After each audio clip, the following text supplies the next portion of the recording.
Olá, bom dia a todos. Que bom podermos estar aqui mais esta manhã, refletindo juntos em torno da obra Renovando Atitudes. Na manhã de hoje, vamos falar sobre o capítulo 25, intitulado Galho Verde. E neste capítulo, Hamed inicia a reflexão nos lembrando do período infantil. Quando crianças, somos quase como uma argila frágil, ou mesmo como um galho verde, prontos para ser modelados ou direcionados pelos nossos pais, que têm por missão desenvolver os nossos potenciais como uma de suas principais tarefas. Grande parte de nossas percepções e reações emocionais foram internalizadas em razão da influência dos adultos à nossa volta. Desde o nascimento, somos todos extremamente sensíveis ao ambiente em que vivemos. Por isso, os adultos devem meditar sobre as posturas que irão tomar em relação às crianças, porque isso vai ter uma grave importância no seu desenvolvimento futuro. Determinados atos no ambiente familiar podem melhorar, desenvolver, mas podem também deteriorar e inibir a organização psicoespiritual da personalidade infantil.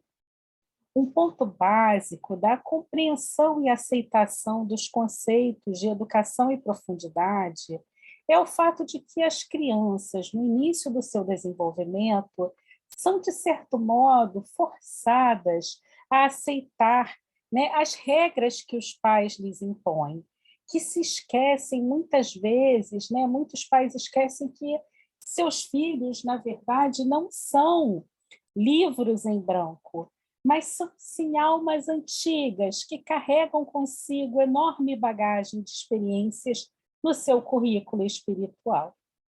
Cada criança é um indivíduo, cada criança é um mundo à parte.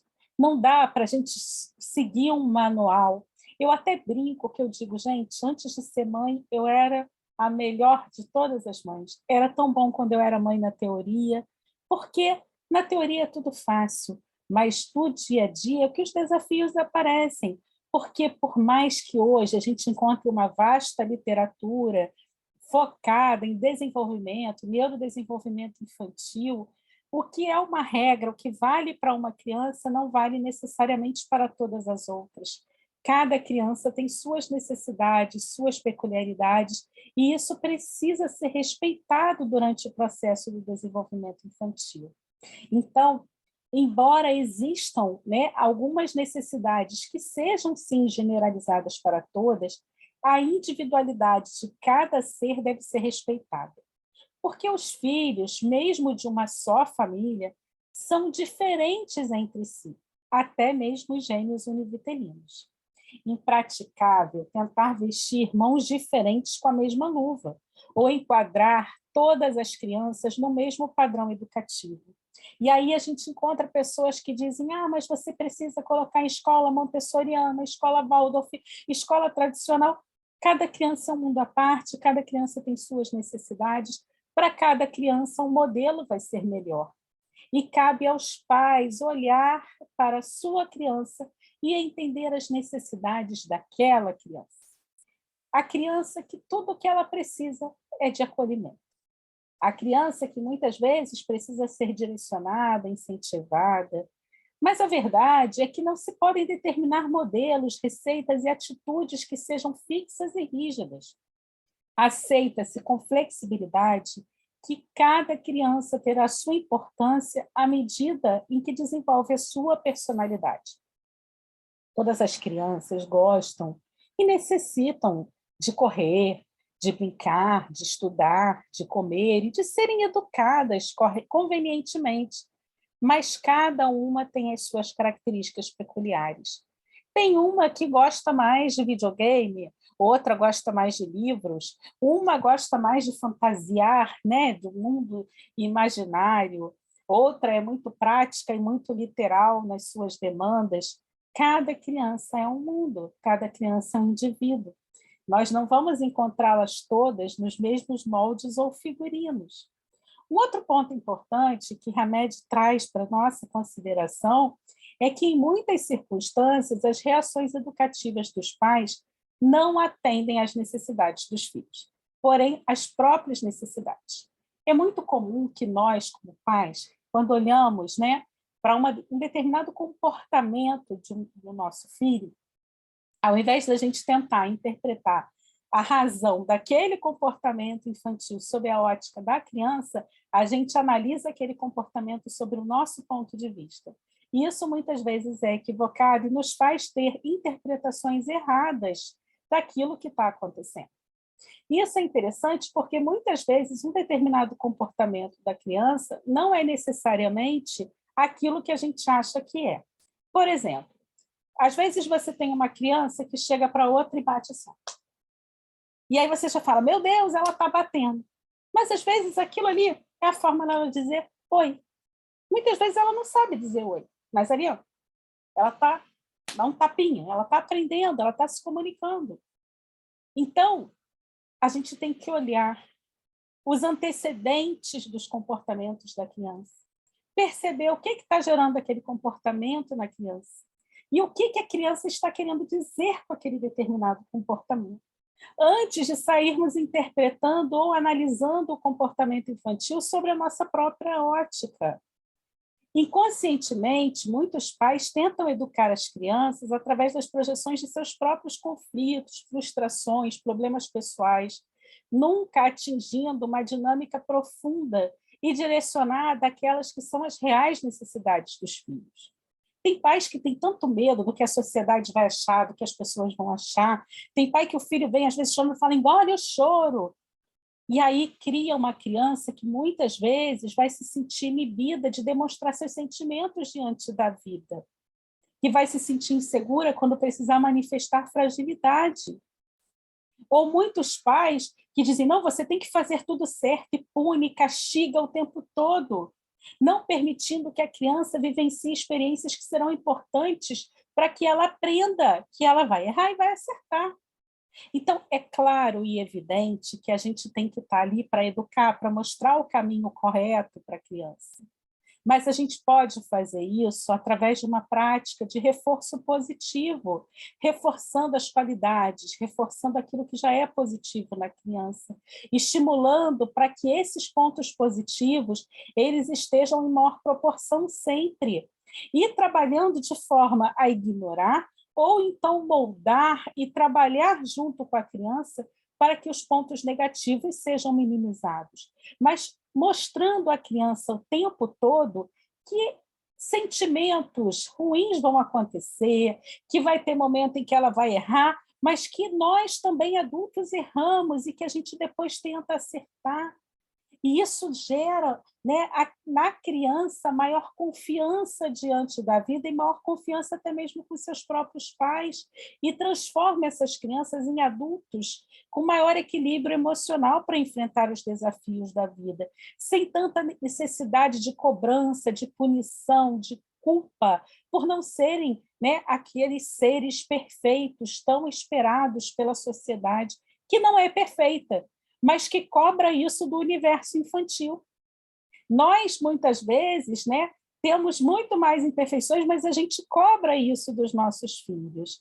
Então, muitas vezes a gente quer tanto que os nossos filhos tenham uma aparência de mini adultos para a sociedade, que se comportem bem nos ambientes, e a verdade é que isso faz com que a gente viva relações muitas vezes superficiais, não atingindo ali uma dinâmica que seja verdadeiramente profunda e direcionada às reais necessidades da criança.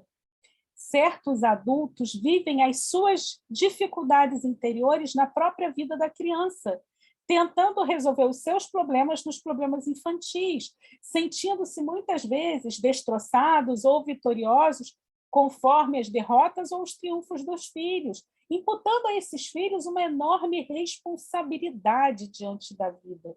São muitas vezes adultos que querem que os filhos sejam o primeiro, que vão querer que os filhos façam, que sejam atletas, que façam vários esportes, que participem de vários eventos sociais, que estejam ali mas muitas vezes não perguntam aos filhos se realmente aquilo é o que os filhos querem fazer, se aquilo é o que eles querem para as suas próprias vidas. E o resultado disso é, muitas vezes, uma pessoa que atinge a maioridade completamente desconectada de suas próprias realidades e profundamente desorientada, porque vai sendo guiada o tempo todo pelas fragilidades, pelas questões dos próprios pais. Um fato que Hamed também destaca neste capítulo é o sofrimento dos filhos em razão das constantes atitudes inibitórias provocadas, né, por adultos que apresentam um excessivo controle e zelo. Impedem, muitas vezes, que as crianças expressem gestos e raciocínios espontâneos, bem como a sua forma de ser. Então, querem que a criança sente-se, que fique ali comportada. E é claro que haverá ambientes que nós vamos precisar mesmo, né, que a criança sente-se mais por um período maior e tudo. Mas é criança, a criança precisa brincar, a criança precisa do tempo livre, a criança vai gritar, vai fazer barulho, a criança vai ser criança.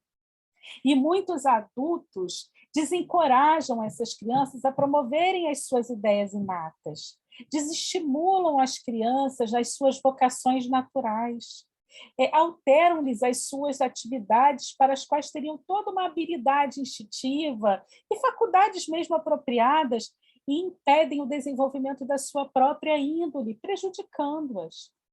Portanto, Hamed nos adverte que devemos ser cuidadosos na análise das nossas influências paternais junto aos filhos, porque em nome dessa missão ou educação filial, não nos é lícito forçar ou mesmo distorcer galhos verdes, impondo-lhes opiniões e decisões e deixando de proporcionar-lhes gradativamente o hábito das próprias escolhas. Superprotegidos contra os erros, defendidos dos problemas e das dificuldades, vemos muitas crianças que crescem à sombra de seus pais, indecisos até mesmo sobre a mais simples opção, numa situação de dependência e apego que se prolonga, em muitos casos, durante toda uma encarnação, e também, por que não, nas próximas encarnações. A partir do nascimento, suas ideias retomam gradualmente de impulso à medida que desenvolvem os órgãos, e as crianças vão adquirindo maior possibilidade de se expressar como realmente são. A partir daí, os espíritos, né, estão nesses corpos infantis, devem ser educados de forma com o seu, assim, de forma adequada ao seu caráter instintivo e os seus traços de personalidade, que são frutos dos conhecimentos e de vivências de existências anteriores. Nunca nos padrões da coerção, da exigência, da comparação, da crítica constante ou da superproteção, que mais prejudicam do que ajudam, porque geram fatores, né? Porque somados são fatores de insegurança e que geram desajustes psicológicos profundos. Pais generosos, de espírito totalmente isento de crítica destrutiva, aproximam-se das crianças com o objetivo real de lapidá-las num clima constante de muito amor e compreensão, jamais se esquecendo de que elas não são suas, mas são almas eternas, em um estágio temporário em nossos lares. São criaturas de Deus, a caminho da luz, e que estão sob nossa responsabilidade.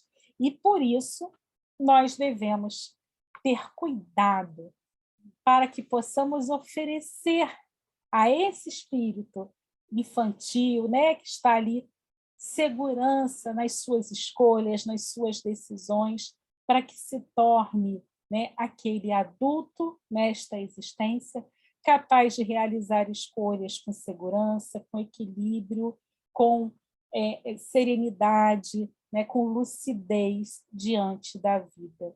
Então, o período infantil é extremamente importante na formação desse adulto equilibrado, que vai possuir um bem-estar mental, psíquico diante da vida.